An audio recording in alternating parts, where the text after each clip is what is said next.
All right, so I want to talk about the word abandonment. I've been getting that a little bit here.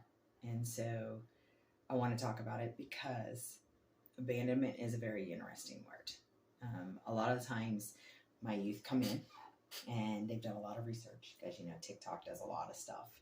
And there's a lot of interpretations and definitions and also a lot of myths. So let me talk about this. The word abandonment in itself is more of a self-inflicted term. It's based out of attachment style. A sense of responsibility is placed on somebody else. When you say, I feel abandoned or I abandoned them, that's a blame on somebody or on self of their lack of responsibilities, or they feel like they did not fulfill. So let's go back. And what I'm saying this is because when you term it in that way, you put a negative energy on it or a context to it. And it derives from attachment style. So if you go to Bowlby did an attachment style, which is secure and insecure.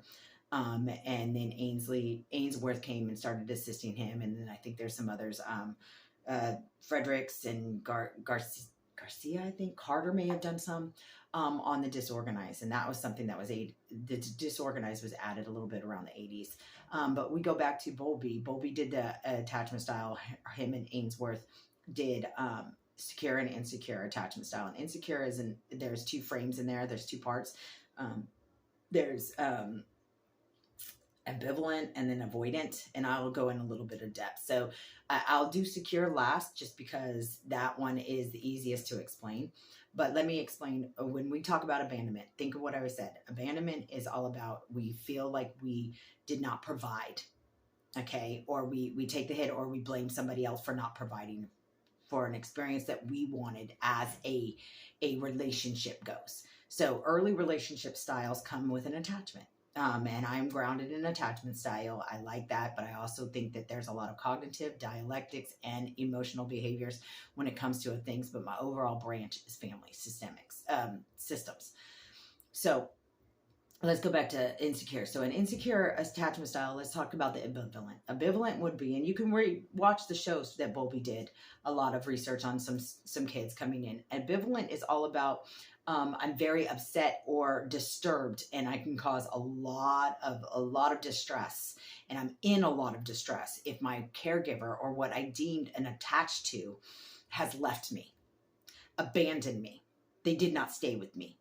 A lot of the times what happens, and I'll tell you that, is they'll scream, they'll cry, they'll throw tantrums. They're very seldomly are settled. I mean, we're talking like days, hours. They cannot settle down without that one caregiver to come back. Then you have your avoidant, which is counter. So when a caregiver goes, they absolutely turn every emotion off. Like they avoid anything. They don't say anything. They're not disturbed.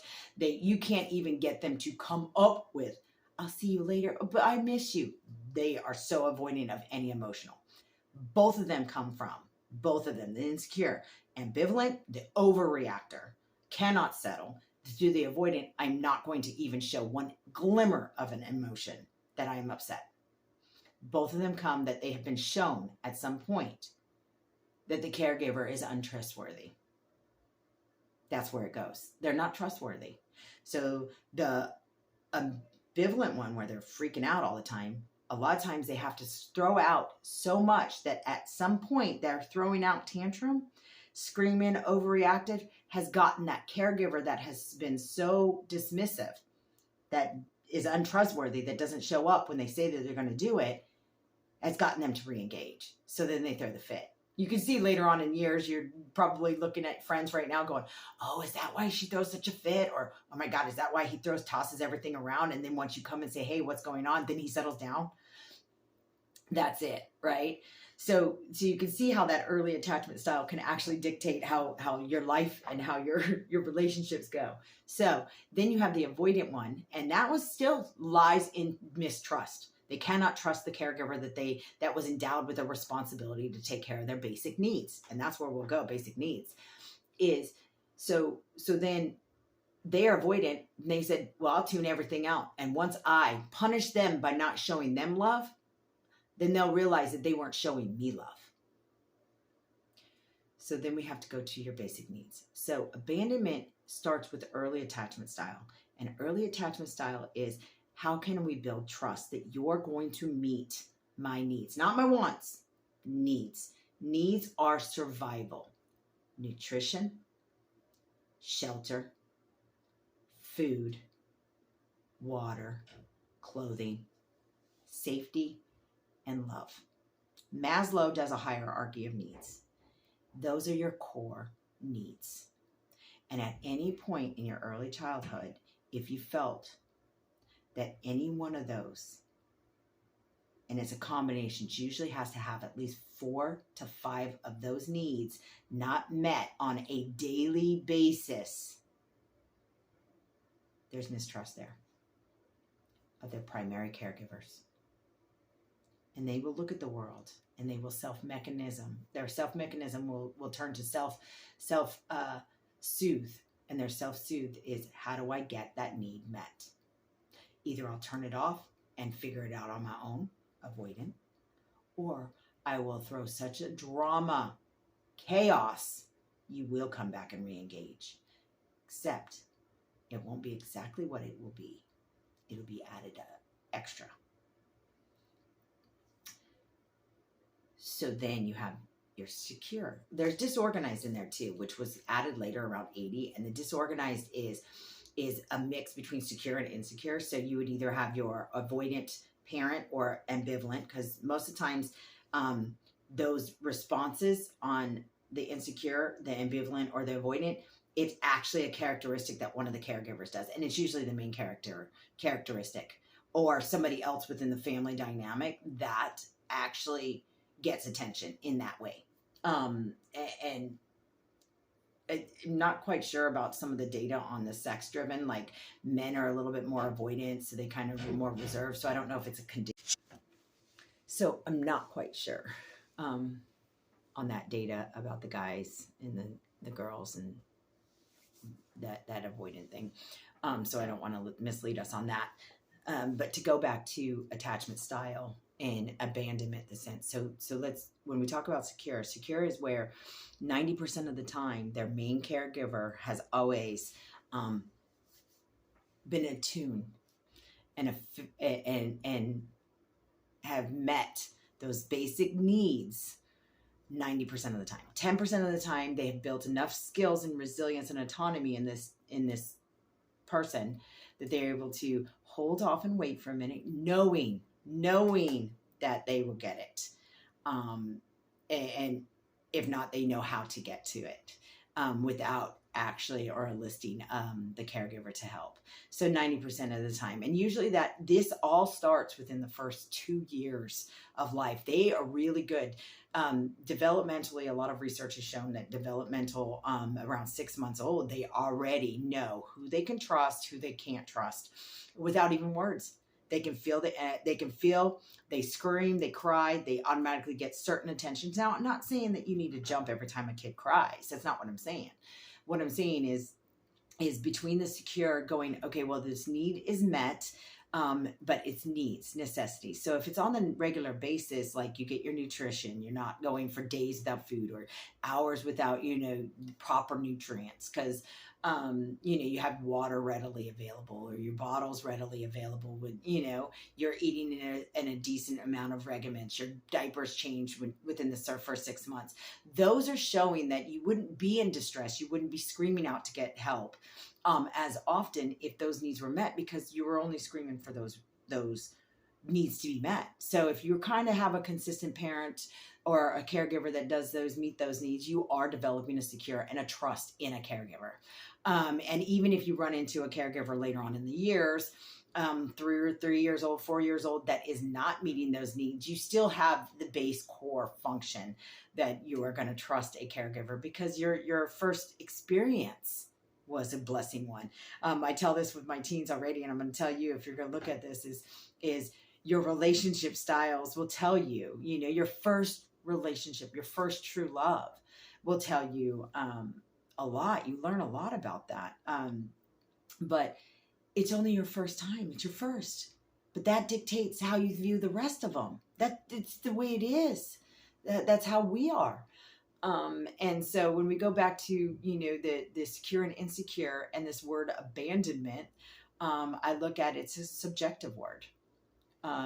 You're putting a responsibility or blaming somebody else to meet your trust needs, and your mistrust. So when you put that word abandon on and you want somebody to be enlisted, and the reasons why I say this is because this person said, well, I felt abandoned because I didn't talk to them for a while and they didn't even worry about me. And I said, well, did you ask? And they were like, yeah, well, I was pissed off because I felt like they abandoned me. And at first I thought I abandoned them, but no, they abandoned me because they didn't even come. And I said, well, did they abandon you? Why don't we ask? And I don't know if they've asked. We'll see if they come around. But in my view, it's, are they supporting you? And so I said, next time you get in a relationship, maybe to remove this mistrust of yourself, because abandonment's all about you. It has nothing to do with other people. They can walk if they want to walk, but how are you getting your needs met? And if you want your needs met in a specific way, then that conversation needs to be happened at the beginning. Hey, I would feel abandoned because that's me, but I would feel abandoned if you don't reach out to me at a certain time, or if I don't have certain things. And only if they reciprocate or say, well, I don't know if I feel that way or if I support you on that, because I probably wouldn't come back around. If I felt like you were abandoning me, why would I keep coming back? You're abandoning me for a reason. You didn't want me around. And so, see, there's so much miscommunication. So the sense of this word abandonment, are you sure it's not support, that they're giving you support? But the abandonment's all about you. What needs are you not getting met? And are they needs or are they wants? So needs, when I get to a certain point of development in our life, let's say 13, 14, 15, we are already transcending into being able to get ourselves dressed. We can actually figure out how to get a job. A lot of our stuff's at 14 now, you can get jobs. So you can figure out how to get your meals. Yes, there's safety and security and shelters. That's something that our parental units or caregivers usually still are obligated to provide. However, we can dress ourselves. We know what are weather appropriations. We know how to get nutrients in our body. We know how to get water in our body. So those are our cores. We also are figuring out what love is. So this is where the sense of the abandonment comes in, is the misidentification of what is love. Now, we're not talking about love like you have to have, kissing and groping and sex and all that. That's not what, yes, it can, but core basics, genuine care. Instead of thinking love is anything but care, is misdefinition, because love is care. Sex is sex, but sex can be without any emotion. Love and care can't be. You can't love somebody and not care about them. So the sense of abandonment really is care for yourself. Make people understand. Talk to them. This is what I feel. Because the trust is nothing but you. If somebody trust you think that broke your trust, then why are you keep being friends with them? Why are you in a relationship with them? Because the trust is how much boundaries you're going to allow. Abandonment, the word abandonment, is all about you and how you're projecting your experience or your relationship requirements. And that's really what it is. Not everybody has to meet it, but maybe their view is I'm not abandoning you and you're not abandoning me. We're supporting each other and letting each other in, and go on their journey in love and in peace and care. So when we start talking about the abandonment, make it an open dialogue. Talk to your friends and your family.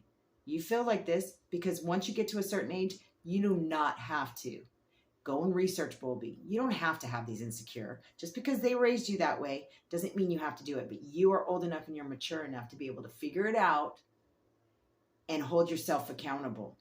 Don't shift the blame to them. They're not there to meet your feelings. Your feelings are your feelings. Appreciate your feelings are there. Fix your feelings. Hug your feelings. Carry your feelings. And then you wouldn't have to worry about anybody abandoning you because nobody would ever do it. All right. Have a good day. Don't forget to research and go out, care, support each other. Bye.